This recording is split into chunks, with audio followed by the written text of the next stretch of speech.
आज मुंबई हमले की छठी बरसी है। 6 साल पहले आज ही के दिन पाकिस्तान से आए आतंकियों ने मुंबई को दहला दिया था। उस खौफनाक साजिश के तार पाकिस्तान से जुड़े थे, लिहाजा आज भारत उस हमले का हिसाब मांगने की तैयारी कर रहा है। अब से थोड़ी देर बाद हम आपको सुनाएंगे किस तरह से नवाज शरीफ ने अपने भाषण में क्या कुछ कहा। काठमांडू में सार्क सम्मेलन शुरू हो चुका है, जिसमें नरेंद्र मोदी मुंबई हमले का मुद्दा उठा सकते हैं।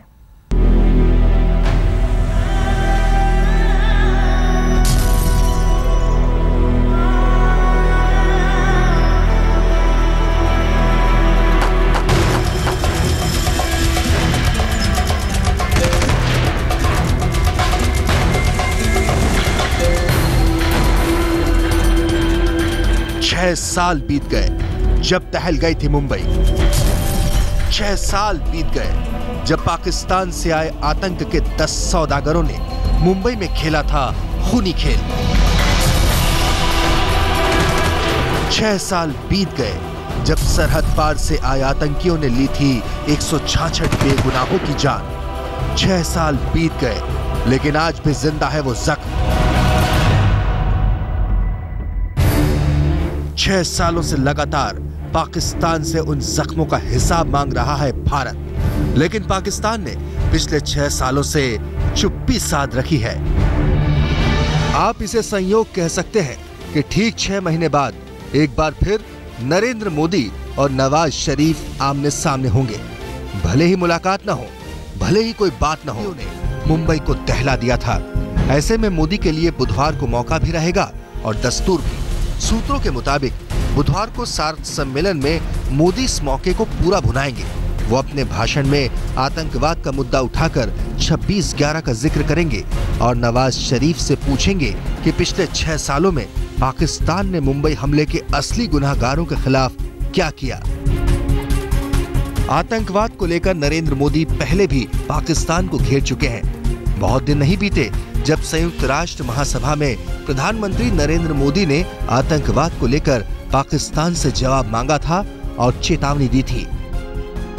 पाकिस्तान का भी यह दायित्व है कि उपयुक्त वातावरण बनाए और गंभीरता से द्विपक्षीय बातचीत के लिए सामने आए और इस मंच पर बात उठाने से समाधान के प्रयास कितने सफल होंगे, इस पर कईयों को शक है।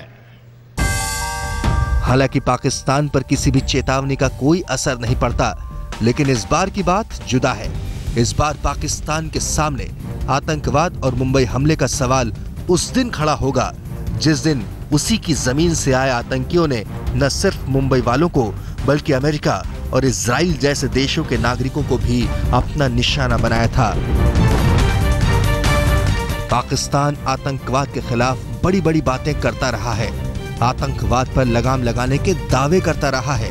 पाकिस्तान ये दावा भी करता रहा है कि आतंक के लिए अपनी जमीन का इस्तेमाल नहीं करने देगा, जबकि हकीकत कुछ और है। दुनिया जानती है कि पाकिस्तान की शह पर आतंकवाद कैसे फल फूल रहा है। दुनिया ये भी जानती है कि पाकिस्तान की मदद से पीओके में आतंक के कितने कैंप चलाए जा रहे हैं।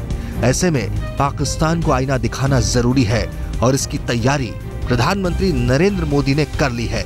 देखने वाली बात होगी कि पाकिस्तान क्या जवाब देता है। गौरव सावंत, काठमांडू, आज तक।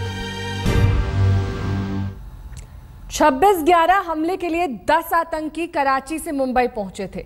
10 में से 9 आतंकियों को सुरक्षा एजेंसियों ने मार गिराया था और एक आतंकी अजमल आमिर कसाब को देश की अदालत ने फांसी की सजा दे दी थी। लेकिन हमले का असली गुनहगार हाफिज सईद आज भी पाकिस्तान की धरती पर पूरी ठसक के साथ आजाद घूम रहा है। ऐसे में सवाल यह उठता है कि क्या मोदी नवाज शरीफ से हाफिज सईद को सौंपने की मांग भी करेंगे।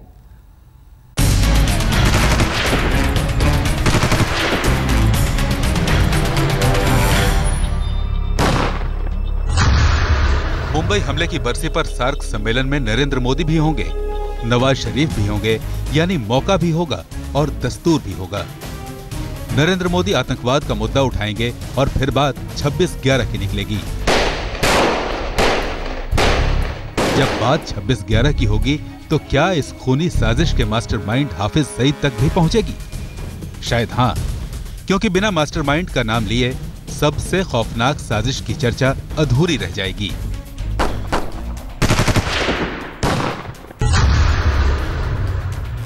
छब्बीस नवंबर 2008 यही वो दिन था जब पाकिस्तान से आए 10 आतंकियों ने मुंबई में कोहराम मचाया था। 10 में से 9 आतंकवादियों को भारत के सुरक्षा कर्मियों ने मार गिराया था और कसाब पकड़ा गया था। कानून ने कसाब के गुनाहों का भी हिसाब कर दिया और उसे फांसी पर चढ़ा दिया गया। लेकिन 6 साल बाद भी मुंबई हमले का सबसे बड़ा गुनहगार हाफिज सईद आज तक भारत के हाथ नहीं लगा है, न ही उसे उसके गुनाह की कोई सजा मिली है। वो आज भी सरहद पार बैठा खुलेआम हिंदुस्तान के दामन पर जख्म लगाने की साजिश में जुटा है।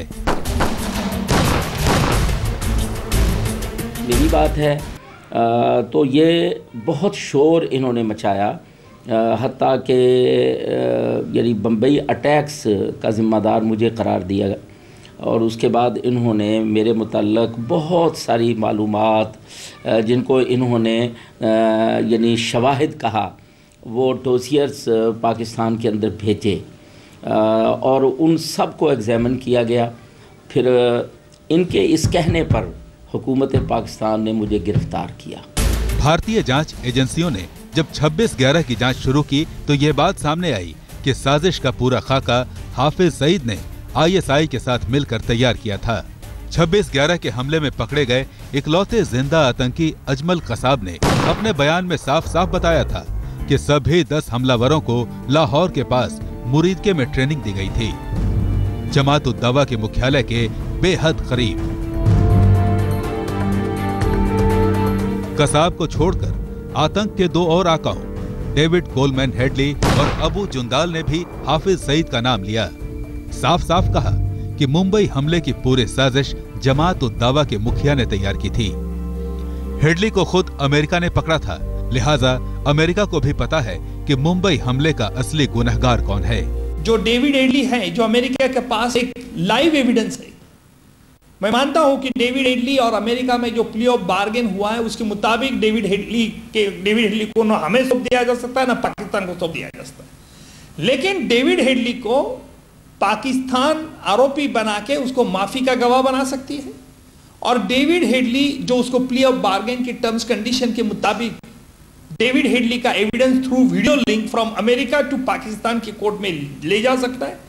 लेकिन दिक्कत तो बात इसकी है कि वो कुछ कदम ही नहीं उठा रहे। हेडली के बयान से एक और हैरान करने वाली हकीकत सामने आई थी।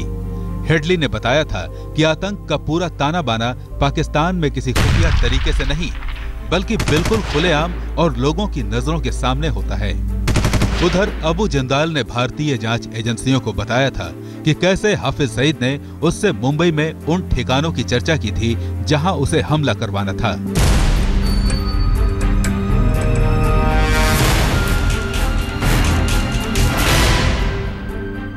कसाब, हेडली और अबू जुंदाल के बयान के अलावा भारत ने पाकिस्तान को ढेरों ऐसे सबूत सौंपे हैं जो साफ साफ मुंबई हमलों में हाफिज का हाथ होने की बात साबित करते थे।